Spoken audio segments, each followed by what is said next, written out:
Hello students, हम पढ़ रहे हैं chapter 4 linear equation in two variables और ये है उसका लेक्चर नंबर 4। अगर आपने अभी तक कोई प्रीवियस लेक्चर नहीं देखा है तो कोई बात नहीं, पूरा लेक्चर आपको समझ में आएगा। और प्रीवियस लेक्चर देखने के लिए आपको आई बटन में लिंक मिल जाएगी और वीडियो के एंड में पूरी प्लेलिस्ट। तो चलिए स्टार्ट करते हैं। आज हम यहाँ पर एक्सरसाइज 4.2 को सॉल्व करने वाले हैं। तो उसके अगर हम क्वेश्चन नंबर 1 की बात करें तो यहाँ पर पूछा गया है which one of the following options is true and y. y is equal to 3x plus 5 has a unique solution, only two solution, infinitely many solution। ठीक है, तो यहाँ पर पहले हम इक्वेशन लिख लेते हैं। तो इक्वेशन है हमारी y is equal to 3x plus 5। ठीक है, अब मैंने आपको बताया था कि अगर हम एक वेरिएबल की बात करें, जब हमारे पास लीनियर इक्वेशन में एक सिंगल वेरिएबल होता है, जैसे मैंने लिखा x plus 2 is equal to 0, ये एक सिंगल वेरिएबल की इक्वेशन है। अब इस इक्वेशन में अगर हमें यहाँ LHS और RHS इन्हें इक्वल करना है तो यहाँ पर x की सिर्फ और सिर्फ एक वैल्यू होगी, x इज इक्वल टू -2। इस पर ये इक्वेशन सेटिस्फाई होगी। x की अदर देन -2 के अलावा कोई भी आप वैल्यू पुट करेंगे तो ये इक्वेशन सेटिस्फाई नहीं होगी। दैट मीन्स यहाँ पर सिर्फ वन सॉल्यूशन होता है। ठीक है, तो सिर्फ एक सॉल्यूशन है यहाँ पर। लेकिन जब हम टू वेरिएबल पर आते हैं तो वहाँ पर अगर देखिए आपको इस इक्वेशन को सेटिस्फाई करना है तो इसे हम यहाँ पर x की कोई भी वैल्यू पुट करिए, x की कोई भी वैल्यू पुट करिए। आपने जैसे माना कि x की यहाँ पर वैल्यू पुट की, सबसे पहले मैंने x is equal to 1 put किया। अब यहाँ पर y इज इक्वल टू क्या आ जाएगा 8। तो ये जो x इज इक्वल टू 1 है और y इज इक्वल टू 8 है, ये इस इक्वेशन को सेटिस्फाई करेंगे। रख के देख लीजिए आप, ये हो जाएगा 8 is equal to 3 into 1 plus 5, that means 8 is equal to 8। अब आप x की कोई और वैल्यू लीजिए। x की वैल्यू मैंने 0 ले ली, मैंने लिया x इज इक्वल टू 0। अब उस कंडीशन में क्या होगा, यहाँ पर y इज इक्वल टू क्या हो जाएगा 5। तो x is equal to 0 and y is equal to 5। इस इक्वेशन को फिर से सेटिस्फाई करेंगे, वैल्यू पुट करके देखिए। 5 is equal to 3 into 0 plus 5, that means 5 is equal to 5। तो आप यहाँ पर x की कोई भी वैल्यू रखते जाइए, उसके लिए y की वैल्यू आती जाएगी और इक्वेशन सेटिस्फाई हो जाएगी। ठीक है, अब आप x की वैल्यू को 2 रखेंगे। ठीक है, तो देखिए यूनिक सॉल्यूशन तो नहीं है। क्यों नहीं है? यूनिक सॉल्यूशन का मतलब होता है एक सॉल्यूशन। मैंने आपको यहीं पर 2 सॉल्यूशन दिखा दिए। ठीक है, अब ये कह रहा है ओनली 2 सॉल्यूशन, तो वो भी नहीं है क्योंकि अभी मैं तीसरा सॉल्यूशन दिखाती हूँ आपको। यहाँ पर अब मैं अगर y की वैल्यू 0 रख दूँ, y की वैल्यू 0 रख दूँ, तो अब क्या होगा, यहाँ पर अगर मैंने y की वैल्यू 0 रखी तो ये हो जाएगा 3x प्लस 5। तो यहाँ से x की वैल्यू क्या आ जाएगी -5/3। तो ये जो y इज इक्वल टू 0 है और x इज इक्वल टू -5/3 है, इन्हें भी जब आप इस इक्वेशन में उठा के रखेंगे तो फिर से ये इक्वेशन को सेटिस्फाई करेंगे। कैसे, यहाँ पर देख लेते हैं। इक्वेशन क्या है, y is equal to 3x plus 5। y की वैल्यू 0 है, x की वैल्यू क्या आई है -5/3, प्लस क्या करिए 5 करिए। तो यहाँ पर ये हो जाएगा -5 प्लस 5 आ गया 0। इक्वेशन हो गई सेटिस्फाई, y की वैल्यू 0 आ गई। तो आप यहाँ पर x और y के कितने भी पेयर ले सकते हैं। x की वैल्यू को 1 रखिए तो आपको y की वैल्यू मिल गई, फिर x की वैल्यू 2 रखिए तो y की कोई वैल्यू मिलेगी। तो x की हर एक वैल्यू के लिए आप यहाँ पर y की वैल्यू फाइंड आउट कर सकते हैं। ठीक है, तो इसका मतलब यहाँ पर इसके 2 सॉल्यूशन भी नहीं है। कितने सॉल्यूशन हैं? आंसर है इनफाइनाइटली मैनी सॉल्यूशन।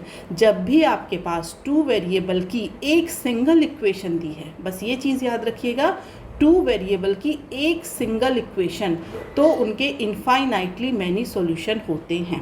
क्लियर है? अब हम आ जाते हैं क्वेश्चन नंबर 2 पर। क्वेश्चन नंबर 2 में कहा गया है कि ये जो हमें इक्वेशन गिवन है यहाँ पर 3 इक्वेशन, ये इनके हमें हर एक के लिए 4 सॉल्यूशन फाइंड आउट करने हैं। तो चलिए करते हैं। तो यहाँ पर मैंने पहले इक्वेशन को लिखा 2x plus y is equal to 7। Okay, तो फर्स्ट सॉल्यूशन यहाँ पर निकालेंगे, सेकेंड सॉल्यूशन यहाँ पर। ठीक है, अब देखिए मैंने आपको बताया था कि जब इस तरीके से आपसे 4 सॉल्यूशन पूछा जाए तो 2 सॉल्यूशन बहुत आसानी से आप निकालेंगे। कैसे? पहले एक बार x की वैल्यू को 0 कर दीजिए और उसके लिए y की वैल्यू फाइंड आउट करिए, तो एक सॉल्यूशन तो ये हो जाएगा। दूसरे सॉल्यूशन में हमें क्या करना है, पहले यहाँ पर इक्वेशन लिखते हैं 2x + y = 7। यहाँ पर y की वैल्यू को 0 करिए और उसके लिए x फाइंड आउट करिए। तो ये दो सॉल्यूशन बहुत आसानी से निकलेंगे, ठीक है। अब यहाँ पर करिए x की वैल्यू को 0, तो ये हो जाएगा यहाँ पर 2x, x की जगह आप यहाँ पर क्या करेंगे 0 पुट करेंगे, प्लस y की वैल्यू तो हमें फाइंड आउट करनी है = 7। तो y = 7। इसका मतलब पहला सॉल्यूशन हो गया 0,7, क्योंकि पहले हम x की वैल्यू लिखते हैं फिर y की वैल्यू लिखते हैं। तो फर्स्ट सॉल्यूशन है 0,7। कैसे, एक बार देख लीजिए वैल्यू पुट करके कि इक्वेशन सेटिस्फाई हो रही है क्या इस वैल्यू के लिए। तो देखिए 2 × 0 + 7 = 7। तो ये क्या हो जाएगा 0 + 7 = 7। दैट मीन्स यहाँ से आपको 7 = 7 मिल गया। तो इसका मतलब 0,7 ये हो गया फर्स्ट सॉल्यूशन। ये मैंने फर्स्ट सॉल्यूशन यहाँ पर फाइंड आउट किया। अब इधर आ जाते हैं दूसरी तरफ। यहाँ पर 2x + y = 7। इसमें अब हम क्या करने वाले हैं, y की वैल्यू को 0 और x फाइंड आउट करेंगे। तो ये यहाँ पर पुट करिए, तो ये हो जाएगा 2x + 0 = 7। तो x की वैल्यू क्या आ जाएगी 7/2। तो इसका मतलब अब सॉल्यूशन क्या हो जाएगा 7/2, 0। आप चाहें तो फिर से वैल्यू को यहाँ पर उठा करके पुट करिए और चेक कर लीजिए कि सॉल्यूशन सही है या नहीं, क्योंकि हर एक वैल्यू के लिए हम चेक नहीं करेंगे। मैंने आपको बता दिया कि इस तरीके से जब आप वैल्यूज़ निकालेंगे तो वो सॉल्यूशन आपके हमेशा सही आएंगे, ठीक है। ये हो गया सेकेंड सॉल्यूशन। बट अभी हमें कितने सॉल्यूशन चाहिए 4। तो अब हम आ जाते हैं थर्ड सॉल्यूशन पे। तो इक्वेशन को फिर से लिखिए, क्या है इक्वेशन 2x + y = 7। अब थर्ड सॉल्यूशन के लिए क्या करिए, x की वैल्यू को 1 कर दीजिए, फिर y की वैल्यू फाइंड आउट करिए। तो यहाँ पर मैंने x की वैल्यू को 1 किया और फिर y की वैल्यू फाइंड आउट करूँगी। दूसरी तरफ हम क्या करेंगे, यहाँ पर पहुँचते हैं, यहाँ पर भी इक्वेशन लिखिए 2x + y = 7। यहाँ पर y की वैल्यू को 1 कर दीजिए और उसके लिए x की वैल्यू को फाइंड आउट कर लीजिए, ठीक है। तो यहाँ पर अब देखिए x की वैल्यू को 1, दैट मीन्स ये कितना हो जाएगा 2 × 1 + y = 7।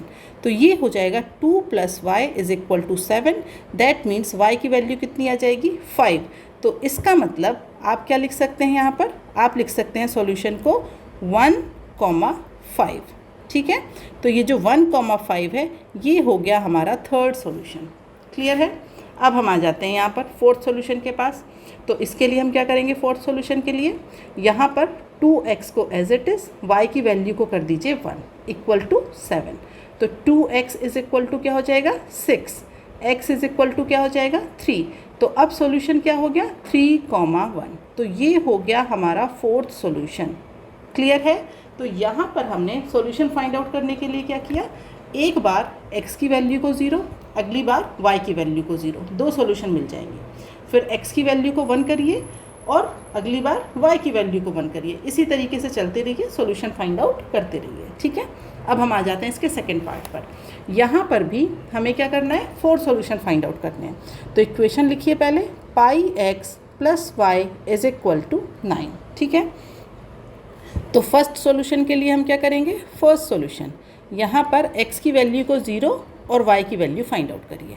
तो x की वैल्यू को जब मैंने 0 किया, वैल्यूज़ वापस यहाँ पर रिटर्न करिए। तो आप यहाँ पर लिखेंगे 0 + y = 9। दैट मीन्स y की वैल्यू कितनी हो गई 9।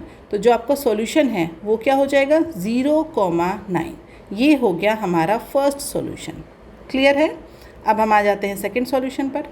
सेकेंड सॉल्यूशन के लिए क्या करेंगे, फिर से इक्वेशन लिखिए πx + y = 9। अब आप क्या करेंगे, y की वैल्यू को करेंगे 0 और उसके लिए x की वैल्यू को करेंगे फाइंड आउट, ठीक है। तो यहाँ पर अब मैंने लिखा πx + 0 = 9। तो यहाँ से जो x की वैल्यू है वो क्या आ जाएगी 9/π। तो अब जो आपका सॉल्यूशन है वो क्या हो जाएगा, तो यहाँ पर लिख लीजिए। सबसे पहले x की वैल्यू लिखते हैं, तो 9/π, 0। ये हो गया हमारा सेकंड सॉल्यूशन। क्लियर है। अब हम आते हैं थर्ड सॉल्यूशन पे। फिर से लिखिए इक्वेशन πx + y = 9, ठीक है। थर्ड सॉल्यूशन के लिए क्या किया मैंने, x की वैल्यू को 1 और y की वैल्यू हम फाइंड आउट करेंगे। तो यहाँ पर अब मैंने लिखा इसे पाई क्योंकि x की वैल्यू 1 है तो पाई इंटू 1 हो गया, plus y is equal to 9। तो y की वैल्यू कितनी आ जाएगी यहाँ से, y की वैल्यू आ जाएगी 9 माइनस पाई। ठीक है, तो अब आप क्या करेंगे, अब आप यहाँ पर लिखेंगे 1, 9 माइनस पाई। ठीक है, ये हो गई एक वैल्यू। क्लियर है। अब हमें एक सॉल्यूशन और चाहिए, तो फोर्थ सॉल्यूशन और फाइंड आउट कर लेते हैं। अब फोर्थ सॉल्यूशन के लिए क्या करेंगे, y की वैल्यू को करिए 1 और x की वैल्यू करिए फाइंड आउट। ठीक है, तो यहाँ पर अब मैंने लिखा pi x plus 1 is equal to 9, then pi x is equal to 8। तो यहाँ से जो x की वैल्यू है वो हो जाएगी 8 अपॉन पाई। दैट मीन्स अब आप इसे लिख सकते हैं सॉल्यूशन को यहाँ पर 8 अपॉन पाई कॉमा 1। तो ये हो जाएगा आपका फोर्थ सॉल्यूशन। तो अब ये जो सॉल्यूशन फाइंड आउट करने की प्रोसेस है, इसमें मैंने क्या किया, फिर से सुन लीजिए, x और y हम लेते हैं। अब क्या करते हैं हम, सबसे पहले जो हमको फर्स्ट सॉल्यूशन फाइंड आउट करना होता है उसके लिए x 0 लीजिए, y फाइंड आउट करिए। क्लियर है। सेकेंड सॉल्यूशन के लिए y की वैल्यू को 0 करिए और x फाइंड आउट करिए। उसके बाद थर्ड सॉल्यूशन के लिए x1 और y फाइंड आउट करिए। फोर्थ सॉल्यूशन के लिए y1 और x फाइंड आउट करिए। बहुत आसानी से और बहुत जल्दी आप वैल्यूज़ फाइंड आउट कर सकते हैं। अगर आपको सिक्स्थ सॉल्यूशन बोल दिया जाए फाइंड आउट करने के लिए तो क्या करेंगे, अब आप आगे बढ़िए, तो x की वैल्यू को 2, y फाइंड आउट करिए। नेक्स्ट स्टेप में y की वैल्यू को 2 और x फाइंड आउट करिए। इसी तरीके से प्रोसेस आपकी चल